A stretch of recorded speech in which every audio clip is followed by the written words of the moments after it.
This piece of paper, and ideally you want the paper to, if you put your arm out straight, the middle of the paper will be at your shoulder height.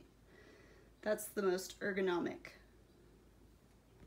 Tape down the location of your easel, and then your spot too is helpful. If it's in a big class, you'll put your initials.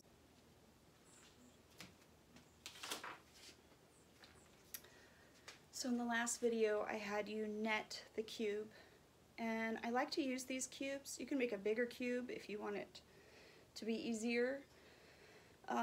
Just follow the pattern that I had on the printout, the same proportions, and you can make a cube of any scale that you would like. I added blue lines on the edges and red points on some of the corners, because this will be all about lines and points.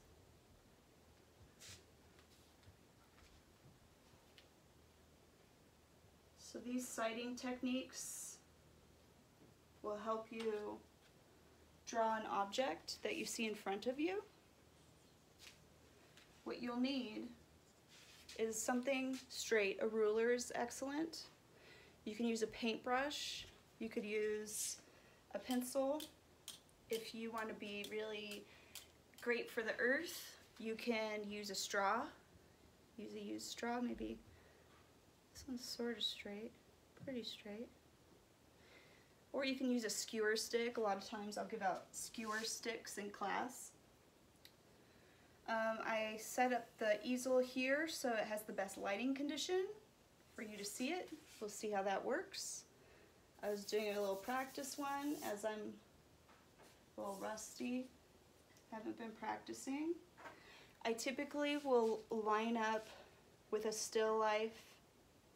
I'm right-handed, so I'll typically line up with it this way, where you're at right now, so that I'm open to it, so I can have movement to look back and forth.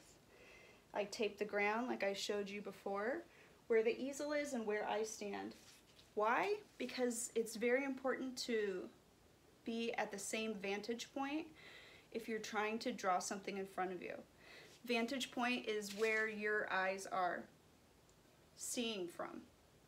So if I were to move even one step off, it would be harder for me to replicate the still life in front of me because I'm changing my vantage point. And I keep my sighting implement, which is a ruler, parallel to my face. Parallel to my face, not the object. You should never be like this. You should never be like this. Parallel to your face. Think of your face as a cube. Have it be parallel to the frontal plane of the cube. So, since I don't want to measure it exactly, I actually want to make a larger cube, I will decide where's the topmost, here, where's the top of my point closest facing me? Where's the bottom point closest facing me? I'm not deciding at what angle the line is at, the edge. I'm just deciding the parameters for the topmost and the bottommost. And this is arbitrary. I'm just deciding for my needs on my image.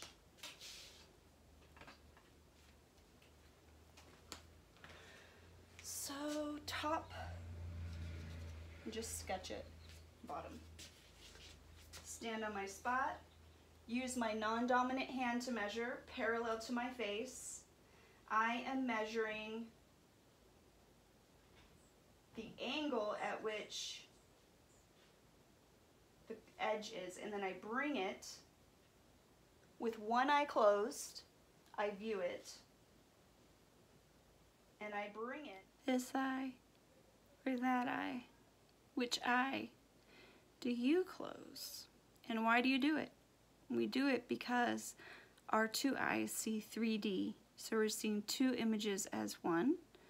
And then what we want is to see just one single perspective, so we use just one eye. And usually, let's see, lately I've been noticing I use my left eye. Which eye do you use? Leave it in the comments.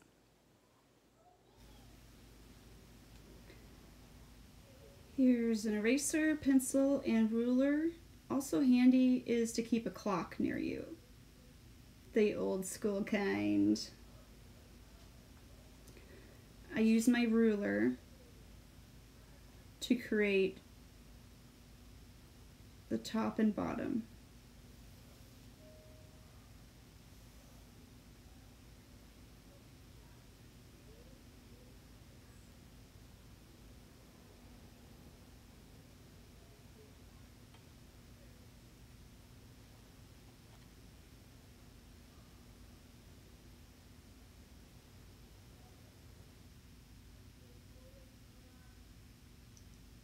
From the front point at the edge, what o'clock does it point to?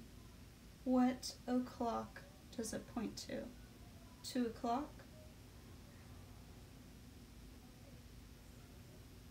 Yeah. How about this one? From the point in the front closest to you along the edge. What o'clock? Like 10 o'clock.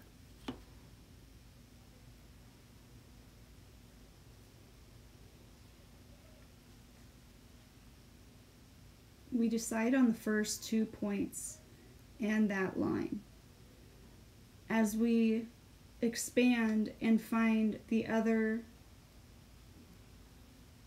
perspective lines that go back, we move on to, ooh, that was gooey. We move on to triangulation. Once you have 3 points, you can use those 3 points in your measurements to compare against everything else. And those are always your ones you trust the most, the first 3 that you made. Let the entire drawing be measured against those first 3. And if you notice, measure, then remeasure.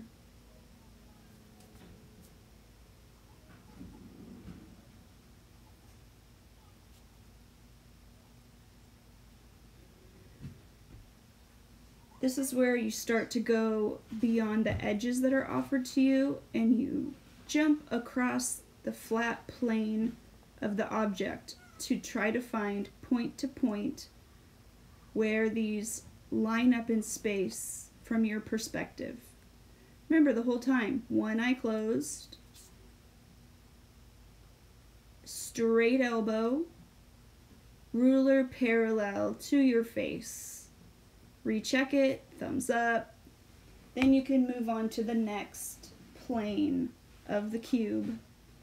Always remembering at what o'clock is the angle of the ruler, the edge, going to, from point to point.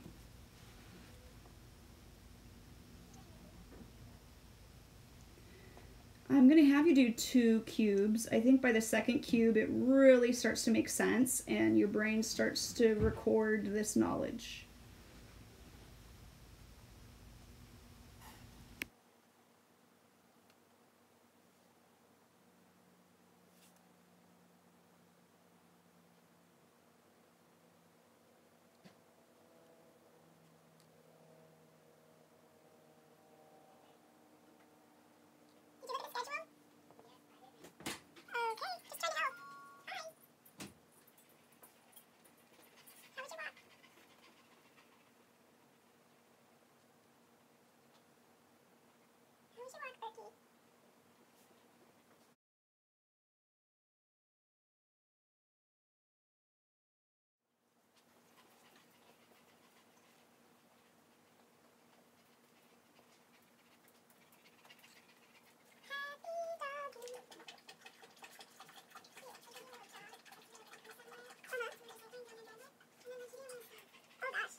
Try the second cube. Turn the angle of the cube to something new. Remember, you start out deciding the top and bottom of your cube, and then notice at what angle do you go off of the point at the corner to follow the edge. Once you find 3 points, let those be the superhero points that you look to for all others. Tee hee hee hee.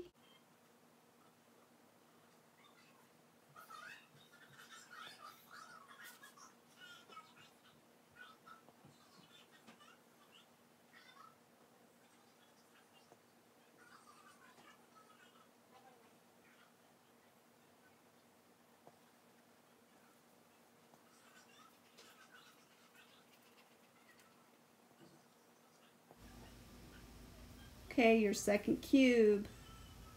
Get it going. Measure and remeasure.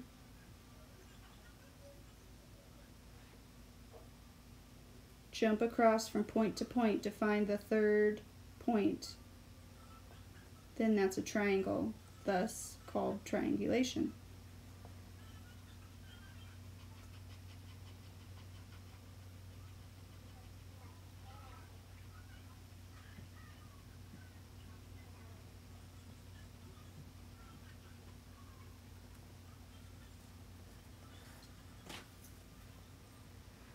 Here I'm just defining the lines so you can see it a little bit better. The final iteration of it.